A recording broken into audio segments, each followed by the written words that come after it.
Hey everyone, welcome to Beyond Sunday, week 2 of our Fear Not series. And Pastor Steve was able to preach. You were on all campuses this weekend talking about the fear of not being enough. Mm-hmm. Nice shirt, by the way. Fern. Looking good. Really Fern. nice. Got our Fern shirts on. We don't waste vowels in this church. We save our vowels. I love how you chose the story of Gideon as our scripture to go through, and how you touched. I love how God calls us to who we're gonna be. Mm-hmm. It's so future oriented. He has this ability to call out something more than what we even knew was in us. Mm-hmm. And we tend to do the opposite. We see our past, we see our failures. It's cool that we started with failure and now we're doing the fear of not being enough, because oftentimes it's our past, things have happened to us, right? Times where we really haven't been enough, mm-hmm. that we carry with us, and we just hang on to that. And that's what we keep. I keep thinking of the times I've failed which creates this. That's what I'm holding on to, and that's not what God's looking at. Mm-hmm. It's true. And you know what's fascinating to me is I could have picked. There are so many Bible stories that we could have gone with, mm-hmm. because if you think of your favorite Bible character, they were dealing with fear, and they had to process through their fear, and they had to believe that God was bigger. Mm-hmm. And I can't think of a Bible character that didn't do that. And so for Gideon, we see him process through that to go all the way from literally hiding while he's doing his work, all the way to chasing the Midianites out of his country. And the process that he was in, it was about him, but it was also about his mission. Mm-hmm. And I think if we realize we're not going to accomplish our mission in life until we effectively deal with what we're afraid of, and what we have failed at in the past. Yeah. Lynn, welcome. Thanks for joining us. Thanks. Lynn oversees part of our care department here at the Livermore campus. Yeah. And so, Lynn, what have you found for yourself that's been helpful for you in terms of how you manage fear, deal with fear, overcome it? Mm-hmm.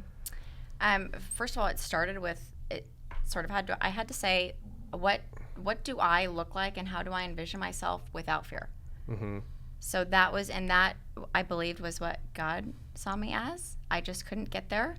So I had to go, wow, what's my day-to-day life going to look like when I don't feel insignificant? Mm-hmm. What is my day-to-day going to look like when I feel totally enough and totally equipped? And then I held on to that vision and just worked, and it's taken years, but worked little by little to get to that place. Mm-hmm. Having good self-talk, mm-hmm. having really What do you mean by self-talk? What's that for you? So if let's say I'm in certain settings, mm-hmm. whether it be personal, professional, spiritual, relational, whatever, if I'm realizing that I'm triggered, and mm-hmm. if it's this root of not being enough and not feeling significant, then I have to sort of step back and go, what was going on there? What was happening in any of those settings where I was all of a sudden feeling mm-hmm. not enough? So then I would have to have self-talk and say, Lord, could you just, with your graciousness, mm-hmm. walk me through this? Like, what's the root of that? Yeah. So having good self-talk and having good boundaries, mm-hmm. because there's some people that, first of all, aren't Christians, so mm-hmm. maybe aren't going to root you back to truth. Mm-hmm. But secondly, people that maybe haven't walked through their own stuff and haven't done enough of work on feeling enough mm-hmm. and calling to the Lord because He is enough, that then, me going to them for advice is not helpful mm-hmm. and could further this Lynn, problem. That's so powerful what you just said, and especially coming from a woman, because I've noticed, and it could just be me, but I think guys approach stuff and go, okay, I got to figure this out, and I'm going to be able to figure it out. Yeah. I think women deal more with this right here. Mm-hmm. Like, I'm not adequate for that. Mm-hmm. I'm not equipped for that. I'm not. Could you address that? Do you agree with me? Do you think Absolutely. Well, I can't address what men do. Yeah, but absolutely. Why? Well, I think that more often maybe women are more open to seeking therapy, seeking counseling, mm-hmm. having good conversations like this, mm-hmm. where we go, hey, I've totally have a messed up past, but wow, the Lord has turned this one around. Mm-hmm. I don't know if men have conversations like that, But there are things that I have written out that I've said, Lord, thank you that you're going to work on me for my, people pleasing stuff. Thank you, Lord, that you're going to work with me on codependency so that I can be more whole as myself, right? And have some interpersonal growth and strength. And that way I can maybe at some point bridge over and be a witness to someone else. So I don't know that men are that open to I think it's hard saying- for a man to be vulnerable because we're told to just man up and get it done. And we're not allowed as much to have those vulnerable emotions or to express them in any way. Yeah. Well, I don't know. we make fun of each other if we do, right? Guys are gonna, like, if you're Right. soft in any way, Right. you're gonna hear it from the other guys. Yep. Whereas if a woman acts like that, the other women come around her Right. and say, And hey, there's support. yeah. Yeah. Well, and with it's- men, there's humiliation, right? And so Right. the furthest we'll go is we'll say I'm stressed, right? I'm feeling stress, and that's the closest we'll come to be able to admit. Actually, behind that stress, there's a bunch of fears we have that they're doing things inside of us, right? And we're not going to really say that because you would come off as weak as saying that, but we'll say I'm stressed. That's the male indicator of there's a bunch of stuff I'm afraid of. Yeah. Well, and I Wow. think also along with that, the word fine. When someone says, how are you? Yeah. And looks in your eyes and you go, I'm fine. Yeah. I go, what, do you want to tell me what's like, why are you just fine? And then comes up, wow, I'm just not having a good day, or I'm struggling, or I've got all these problems. Yeah. So I think on one hand, yeah, being more open to having this sort of a conversation, male, female, whatever, around Christians that will root you back to the truth, but also to say, when you experience and come across someone that gives you a, I'm stressed, I'm fine response, have the strength and the courage to step in and go, hey, let's talk. Yeah. Let's process. Yeah. So Gideon's story, he felt like he wasn't enough, right? And he said, no, I can't do that. Not me. And he listed the reasons why. And he wasn't wrong. He wasn't wrong at all. But then God called more out of him. What is it that causes us to focus on what we aren't? Like, do you do that? Do you All the struggle with time. that a lot? All the time. Because that's your baseline. That you know where you have failed, whereas you don't know how far you could go to succeed. And so failure becomes your baseline instead of hope. And so God calls you to something greater. And I mean, I even remember even as Cornerstone was launched in God's mind years before I was ready for that. And I was somewhere else in a safer job, not taking a whole lot of risk, just going, this is pretty much what I'm up for, and I know how to do this. God was calling me to do things I didn't know how to do. One of the things I never knew how to do, Chris, was to make an ultimate decision and stick with it. As a younger man, I would just waffle all the time, and I would just let the decision be made for me because I would just run out of time. Yeah. And it was because I was afraid that I would make the wrong decision. And the role that I've been in for the last 27 years is a decision-making role. And I've noticed that as I decided to trust God with those initial decisions, even in launching Cornerstone, He's just given me strength and ability and a confidence, not in myself, I still make mistakes, but a confidence in God that He knows my heart, and He can even make a mistake. He can turn it. Yeah. So Gideon, then, he experienced God doing something powerful. Right. And he saw it with his own eyes. He watched the whole thing play out. And I would imagine that significantly changed his fear factor, where that what would have owned him before doesn't own him anymore. Have you guys ever been in a situation where you've experienced God in a way where your fear, like, you just don't fear in the same way you used to? Seeing God do a miracle, or seeing God, or just having a moment of experience where you're now different. Yeah, and Steve, you touched on this in the message this weekend, that there is a place for me.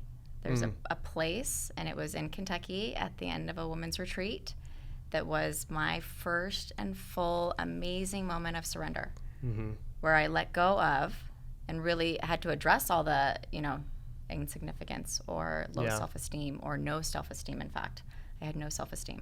I remember that moment. I remember the place. I remember the smell. And that's my place. And so now, when insignificance or fear, roars up in my life, I now have walked through enough of, if I'm not quick enough to remind myself of that Kentucky place on that amazing day where I experienced the Lord I start walking down a path that's just not a healthy Yeah. path. It's so crazy because as you say that, Lynn, I can't imagine you. Ever since I've known you, I've seen confidence and strength and talent and ability.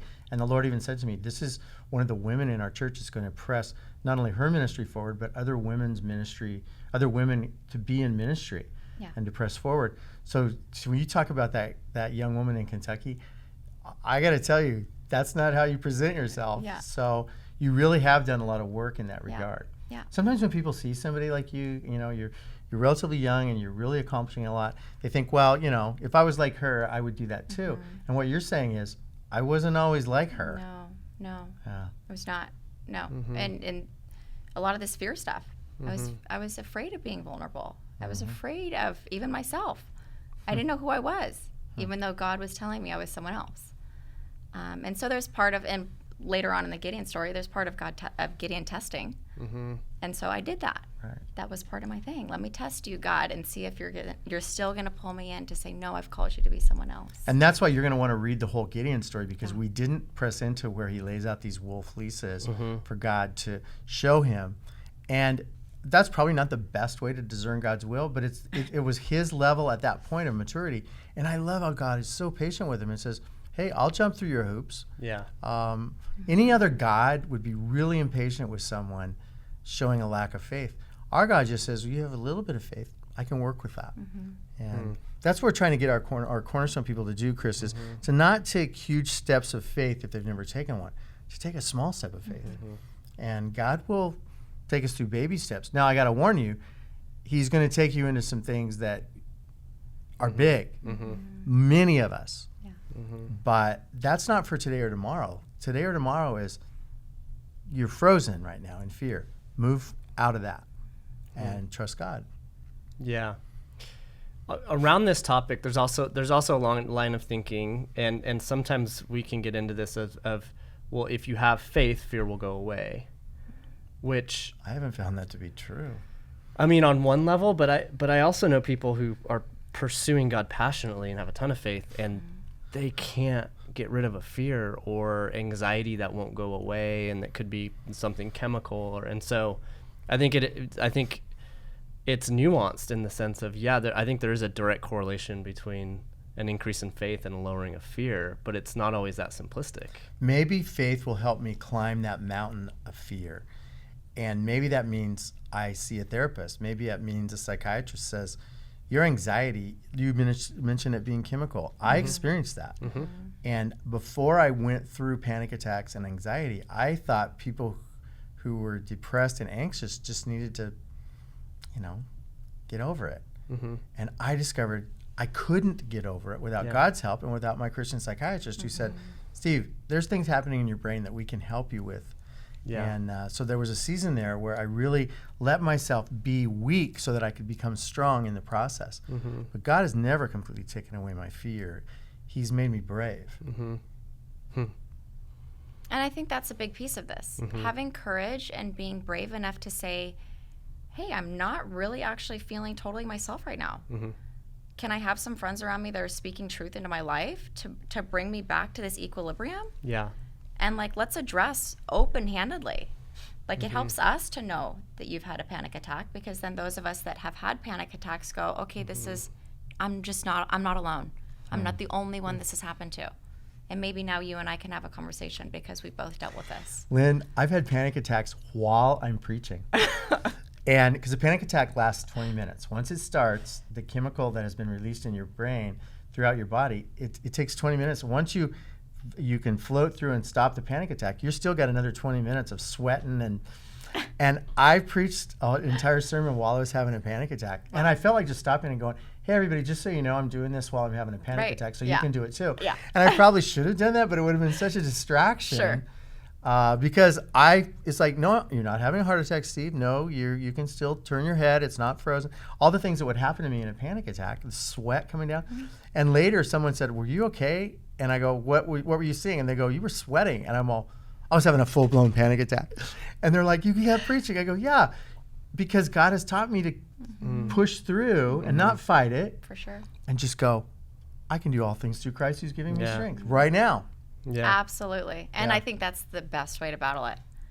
to address it, to know, okay, yeah, this is what I'm experiencing it, and this is also, I can just speak promises over this situation. And you've also brought up several times in this, you've brought up having friends who call that out in you. Yeah. Let's talk Yes. about friends who make us more courageous instead of friends who make us more fearful.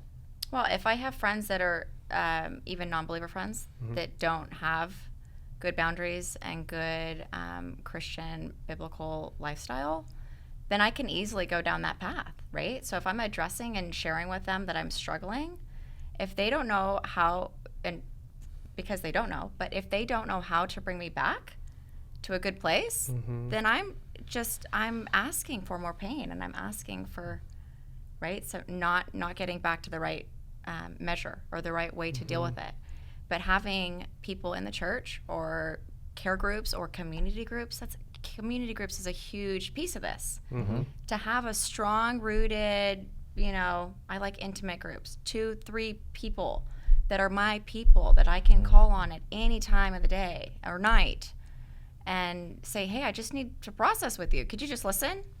Like, this is a huge piece of what discipleship and what we're called to do, honestly. Wow. I think, Yeah. I would say. And And if I've you had to didn't- learn that. Yeah, I've had 'cause to if learn you- the strength of that. If you didn't do that, you would feel so alone sometimes. Absolutely. And I would be a shell of myself. I would walk in and out of here as a shell of Lynn because I was secretly Cornerstone, are you listening? hiding. This is why we were trying to get you to be in groups where people know you. And it can be 2 or 3 people because maybe you don't trust a whole living room full of people.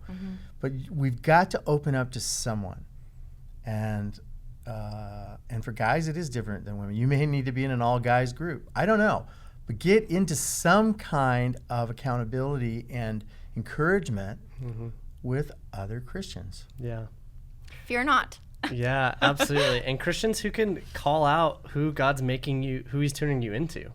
Call out your future like God did with Gideon. As we were studying the story, I was thinking of my boys. And part of my role is to call that before they're even that. But Yeah. to call it out because that's who God is going to form them into. Could you talk to us a little bit about your youngest son and what you're having to call out in him right now? You're in a battle right now. Yeah, just I have to call out security in him. I have to call out any sort of goodness in him because he has a hard time seeing it. He can sometimes get stuck in a place where it all feels bad. And he's such a great kid. Everything feels tenuous, right? So I have to speak into his future, and you can tell he responds to that, and he needs it. Like, he needs it consistently, because it helps draw him out of that place where he definitely feels like he's not enough, in all sorts of situations, and he is, and so that's my job.